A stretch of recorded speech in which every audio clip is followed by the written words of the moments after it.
Bishut Marev Rabotai, avec la bénédiction d'Hachem, j'espère que vous allez bien, que Hachem vous protège, vous donne la santé, qu'il y a la sonne. Chaque année que je vais au Canada, j'entends des histoires et je me renforce dans la Emouna. Ici au Canada, il y a une grande communauté juive marocaine et j'entends des histoires que chacun, surtout le Shabbat, ben arabe, vous voyez, à Côte-Salut, que c'est comme le petit Yerushalayim, des juifs qui partent à la synagogue, ils sortent de la synagogue, ils s'arrêtent dans les parcs, ils s'arrêtent au milieu de la route, ils discutent et ils parlent. Et il y a quelqu'un qui m'arrête, il me raconte une histoire. C'est une histoire qui est spectaculaire. Il me raconte que une fois, c'est sa mère qui lui raconte que son père, il était encore petit, il s'est brûlé. Il s'est carrément brûlé. Il a versé sur lui de l'eau chaude et il avait des boules de partout, des cloques.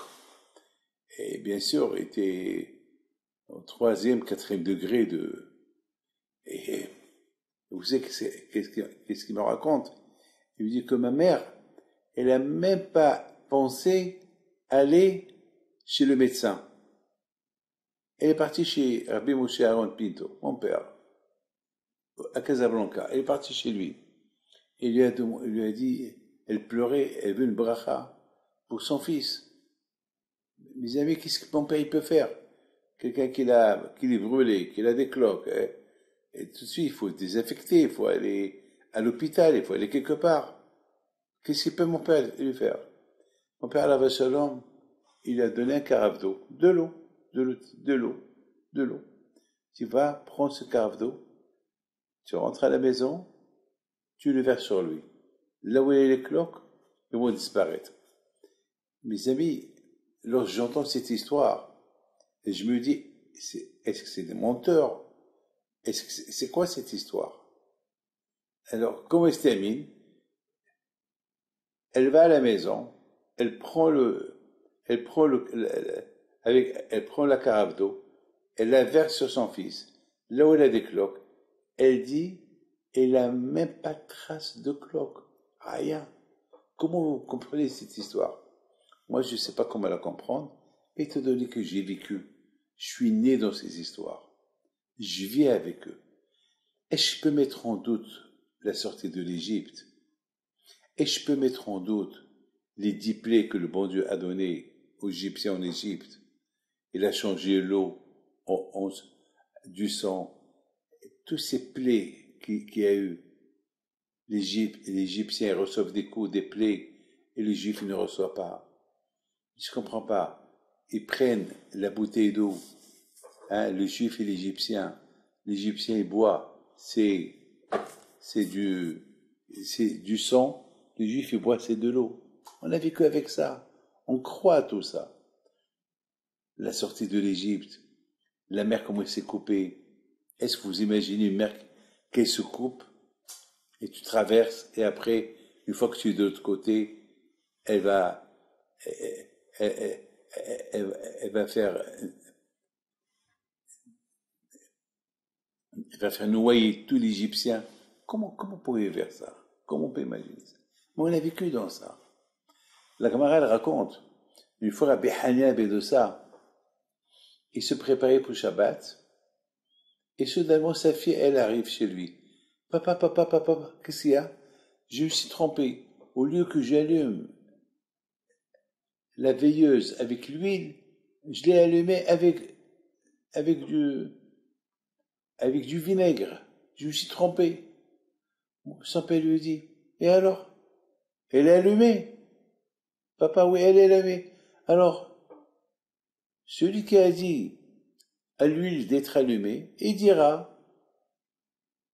au vinaigre de rester allumé. Et c'est comme ça. Les amis, c'est inimaginable. Je voudrais simplement vous dire quelque chose de magnifique.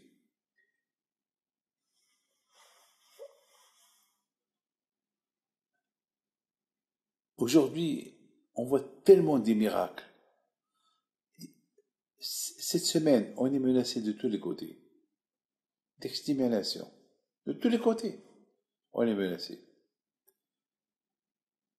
À l'époque, personne ne pouvait oser parler comme ça. Aujourd'hui, on parle. Oui, il faut les exterminer. Oui, il faut en finir avec eux. Il faut. Ce qu'Hitler, il a fait, aujourd'hui, il y a des peuples qui veulent le faire. Ils le disent, ouvertement.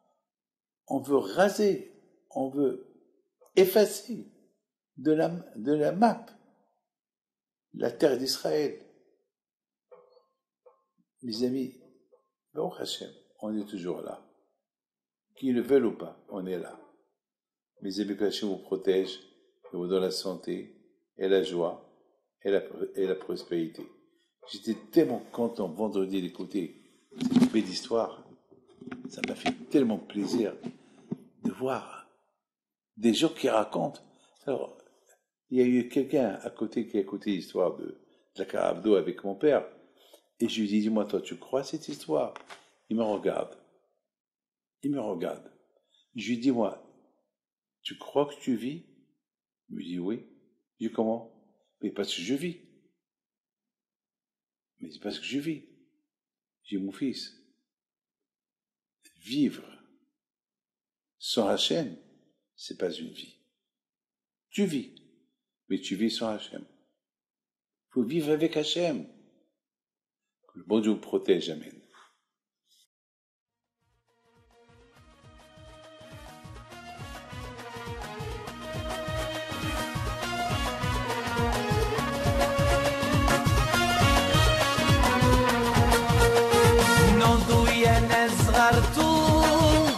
على ربيع حيم بنتو وقف لنا زي خو